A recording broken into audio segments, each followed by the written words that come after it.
Hello guys, இன்னைக்கு நாம my S class Kandar episode 47 தான் பார்க்க போறோம். வீடியோக்குள்ள போவதுக்கு முன்னாடி இந்த மன்வ ரொம்ப இன்ட்ரெஸ்டாவே இருந்துட்டு இருக்கும். ஒவ்வொரு எபிசோடும் அடுத்ததா என்ன நடக்க போகுதுன்னு சொல்ற அளவுக்கு ரொம்ப வேற லெவல்ல இருந்துட்டு இருக்கனால வீடியோவை ஸ்கிப் பண்ணாம முழுசா பாருங்க. இதுதான் நம்ம சேனலுக்கு ஃபர்ஸ்ட் டைமா வாரீங்கன்னா மறக்காம சேனலை சப்ஸ்கிரைப் பண்ணி லைக் பண்ணிருங்க. அப்படியே உங்க ஃபேமிலி ஃப்ரெண்ட்ஸுக்கு வீடியோவை ஷேர் பண்ணி சப்போர்ட் பண்ணுங்க. சரி வாங்க, டைம் வேஸ்ட் பண்ணாம டைரக்டா நாம எபிக்குள்ள போவோம்.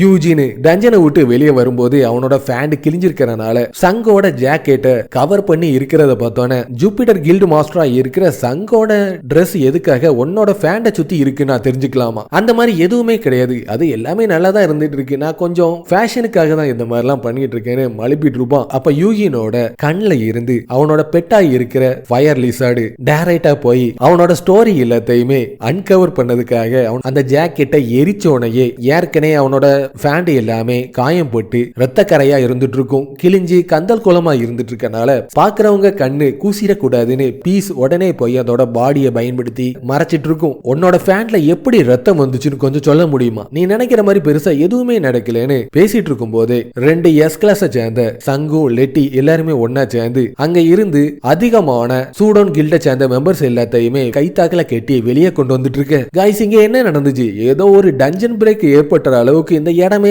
துவம்சமாய் இருந்துட்டு இருக்கு. உண்மையிலேயே உள்ள என்ன நடந்துச்சு? ஒரு டிராகன் பிரின்சஸ கிட்னாப் பண்ணி கடத்தி கொண்டு போச்சு. நான் தான் போய் போராடி தோக்கடிச்சது மட்டும் இல்லாம என்ன ஒரு குறை, பிரின்சஸுக்கு நான் கிஸ் பண்ண முடியல, அவ்வளவுதான் எனக்கு ஒரு குறையா இருந்துட்டு இருக்கு. எதுக்காக தேவையில்லாம முடிச்சு போட்டு பேசிக்கிட்டு இருக்க? அது மட்டும் அவனுக்கு தெரிஞ்சு நம்ம கதை மொத்தத்தையுமே முடிச்சிருவான். எந்த பிரின்சஸ், எந்த டிராகன், எதை பத்தி நீ பேசிட்டு இருக்க? ஒழுங்கா சொல்லு. வேற யாரும் இல்ல, டிராகன் நான் தான் யூஜினா இருக்கிற பிரின்சஸ கடத்தி டவர் கிட்ட கொண்டு போனேன். கொரியாக்குள்ள லெட்டி வரவே கூடாதுன்னு தடை வச்சிருப்பாங்க. ஆனா இல்லீகலா நுழைஞ்சனால ஆபீசர் சாங்கு அவளை ஹேண்ட் கஃப் பயன்படுத்தி கேப்சர் பண்ணிட்டு இருக்க. உனக்கு எவ்வளவு தைரியம் இருந்தா என்னோட கவனம் சதற நேரத்துல என் கையிலேயே நீ ஹேண்ட் கஃப் போட்டிருப்பேன்னு லெட்டி ஆபீசர் சங்கையும் யூகின்னு சங்கையும் எதிர்த்து 4 எஸ்ரேங்க சேர்ந்தவங்களும் சண்டை போடுறதுக்கு தயாராகிட்டு இருக்க. நோவோ, இங்க இருக்கிற மக்கள் எல்லாரையுமே நம்ம உடனே இந்த இடத்தை விட்டு அப்புறப்படுத்தியே ஆகணும், இல்லனா இந்த இடத்துல பெரிய பூகம்பமே வெடிக்கிறதுக்கு வாய்ப்பு இருந்துட்டு இருக்கு. யூகின்னு பெரிய அசம்பாவியம் எதையாச்சும்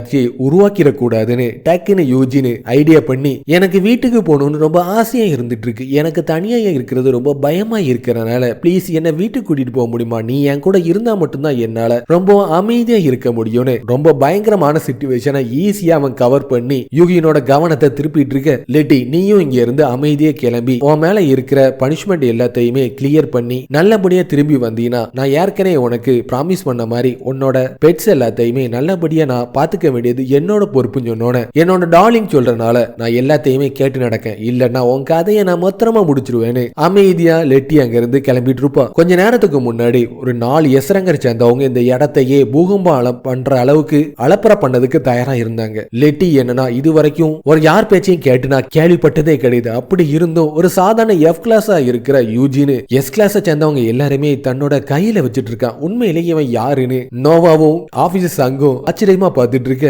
வீட்டுக்கு போனோடனே யூகின் ஏற்கனவே கல்ட் மெம்பர்ஸா இருக்கிற டேர்மா கூட ஏற்படுத்தின கான்ட்ராக்டை கேன்சல் பண்ணதுக்கு தயாராகி நீ எதை நினைச்சு கவலைப்படாத, ஏற்கனவே டஞ்சன்ல நான் சங்கோட கான்ட்ராக்டை கேன்சல் பண்ணனால எல்லாத்தையும் நான் நல்லபடியா பார்த்து நீ கொஞ்சம் ரிலாக்ஸாவே இருந்துக்கோ. ஆமா, நான் கேட்கணும்னு ஆசைப்பட்டேன், இந்த கான்ட்ராக்டை மேக் பண்ணதுக்காக நீ பணையமா எதை வச்சு நான் தெரிஞ்சுக்கலாமா? என்னோட கண்ணு உன்னால எப்படி இந்த அளவுக்கு முட்டாள்தனத்தை பண்ண முடிஞ்சிச்சுன்னு அவனோட லெஜெண்டரி கர்ஸ் ரெசிஸ்டன்ட பயன்படுத்தி ஏற்கனவே டியர்மா கூட சேர்ந்து யூகின் போட்ட கர்ஸ் கான்ட்ராக்டை மொத்தமா கேன்சல் பண்ணிட்டு உன்னோட கண்ணு இப்போ நல்லா இருந்துட்டு இருக்கா, நல்லா கிளியராவே தெரிஞ்சிட்டு இருக்கு. இனிமேல் இந்த மாதிரி முட்டாள்தனத்தை திருப்பி பண்ணிராத. நான் மட்டும் இதை கண்டுபிடிக்காம இருந்தேனா உன்னோட நிலைமையே ரொம்ப அதோகதியா மாறி இருக்கும். ஆனா உன்கிட்ட எப்போ இந்த அளவுக்கு லெஜெண்டரியான கர்ஸ் ரெசிஸ்டன்ட் கிடைச்சிச்சுன்னு கொஞ்சம் சொல்ல முடியுமா? அது மட்டும் கிடையாது, நீ ஏற்கனவே கான்ட்ராக்ட்ல ஈடுபட்ட டயர்மாவோட கோர் ஸ்டோன் இப்ப என்கிட்ட இருந்துட்டு இருக்கு. என்னது, நான் கான்ட்ராக்ட்ல ஈடுபட்ட டயர்மாவை நீ தோக்கடிச்சிட்டியா? இது எல்லாமே எப்படி நடந்துச்சு? உண்மையிலே டஞ்சன்ல என்னதான் நடந்துச்சு? நீ எதை நினைச்சு கவலைப்பட தேவையில்லை, பெருசா எதுவுமே நடக்கல. சிஸ்டம் தான் எனக்கு எல்லா விதமான ஹெல்ப்பும் பண்ணாங்க. இந்த உலகத்தை எப்படி காப்பாற்றணும்னு என்கிட்ட சொன்னாங்க. நம்ம அந்த மாதிரி பண்றது மூலமா இன்னும் 100 வருஷத்துக்கு நம்ம உலகம் அழியறத நினைச்சு நம்ம கவலைப்பட வேண்டிய அவசியமே இல்லை. அது மட்டும் இல்லாம சிஸ்டம் ஏற்கனவே எனக்கு ஹெல்ப் பண்றதா சொல்லியிருக்கனால அதிகமான பீஸ்ட் இல்லாம இப்ப என்னோட கட்டுப்பாட்டுல இருந்துட்டு இருக்கு. மொங்கியோட பிளாக் ஸ்மித்திங் ஸ்கில்லும் என்கிட்ட இருந்துட்டு இருக்கு. சங்கு, சூன், சியாக் இவங்க எல்லாரோட ரிசர்ச் அவங்களோட பவர் எல்லாத்தையுமே என் கூட இருக்கிறதுனால நான் எதை நினைச்சு கவலைப்பட வேண்டிய அவசியமே இல்லை. யூகி, நான் உங்ககிட்ட ஒரு முக்கியமான விஷயத்த கேட்கணும்னு ஆசைப்படுறேன். நம்ம 2 பேரும் சேர்ந்து ஏதாச்சும் ட்ரிப் நோக்கி போவோமா? நீ எங்க போகணும்னு ஆசைப்படுறியோ நான் அங்க கூட்டிட்டு போறதுக்கு நான் தயாரா இருந்துட்டு இருக்கேன். எனக்கு போகணும்னு ஆசைப்படுற ஒரே ஒரு இடம்னா அந்த ஸ்னோ ட்ரீ இருக்கிற ஒயிட் பேர்டை கண்டுபிடிக்கிறது மட்டும்தான். நீ இப்ப ஏதாச்சும் சொன்னியா? இல்ல, நான் என்ன சொன்னேன்னா நான் ஸ்கூல் ட்ரிப்ல கடைசியா ட்ரிப்புக்கு போனேன், அதுக்கப்புறம் நான் போகவே இல்லை. அதனாலதான் நம்ம 2 பேரும் சேர்ந்து ஒன்னா போகலாமான்னு கேட்டேன். யூஜி, நீ என் கூட இருந்தா நரகத்துக்கே உன் கூட நான் வரதுக்கும் நான் தயாரா இருந்துட்டு இருக்கேன். உண்மையை சொல்லணும்னா இந்த உலகத்தை யாராலையும் காப்பாற்றவே முடியாது. நான் யூகின் கிட்ட பொய்ய தான் சொன்னேன். நான் ஏற்கனவே டேர்மாவோட மெமரி எல்லாத்தையும் வச்சு பார்க்கும்போது உலகத்தை யாராலையும் காப்பாற்றவே முடியாது. என்னதான் நம்ம 50 எஸ் கிளாஸை சேர்ந்தவங்களை ஹேண்டில் பண்ணாலும் சிஸ்டம் என்கிட்ட இருந்து ஏதோ ஒரு ரீசனை மறைச்சிட்டு இருக்கு. ஏற்கனவே என்கிட்ட அதிகமான பவர்ஃபுல்லான பவர் இல்லாம இருந்துட்டு இருக்கு. அதுலயும் டேர்மாவோட இன்ஃபர்மேஷனும் இப்ப என் கூட இருக்கிறனால என்னால முடிஞ்ச வரைக்கும் யூகினையும் இந்த உலகத்தையும் நான் எப்படியாச்சும் காப்பாத்தியே தீர்வேன். இந்த ஃபயர் லிசார்டுக்கு நீ ஏதாச்சும் பேர் வச்சுட்டியா? ஃபியூச்சர்ல நம்மளுக்கு இது ஹெல்ப் பண்ணதுக்கு அதிகமா வாய்ப்பு இருக்கிறனால நல்ல ஒரு பேரை நீ கண்டிப்பா வச்சே தீரணும். இந்த உலகத்துல இப்போ எந்த ஒரு ஸ்பிரிட்டும் கிடையாது. இது ஒண்ணுதான் நம்மளுக்கு கிடைச்ச ஒரே ஒரு நம்பர் 1 ஸ்பிரிட்டா இருக்கிறனால இந்த ஸ்பிரிட்டை பத்தி இருக்கிற நாலேஜை நான் கத்துக்கிறது மூலமா எனக்கு கண்டிப்பா இது ஒரு பவர்ஃபுல்லா இருக்கிறது மட்டும் இல்லாம வருங்காலத்துல ஸ்பிரிட்டையும் என்னோட கட்டுப்பாட்டுல கொண்டு வரதுக்கும் எனக்கு அதிகமான வாய்ப்பு இருந்துட்டு இருக்கு. எல்லாம் முடிச்சக்கப்புறம் அவனோட பவர் எல்லாத்தையுமே முன்னாடி இருந்ததை விடவும் அதிகரிக்கிறதுக்காக அதுலயும் கல்ட்டோட மெம்பர்ஸை சேர்ந்தவங்க டியர்மாவோட கோரை எக்கார்ந்து கொண்டு அவன் கிட்ட இருந்து கொண்டு போயிடக்கூடாதுன்னு சேஃப்டியான ஒரு இடத்துல வைக்கிறதுக்காக அவனோட கத்தியை பயன்படுத்தி அவனோட நெஞ்சை கிழிச்சு ஏற்கனவே அவனுக்கு கிடைச்ச டியர்மாவோட கோரையும் வெர்க்யூஸோட கோரையும் எடுத்து உள்ள வச்சு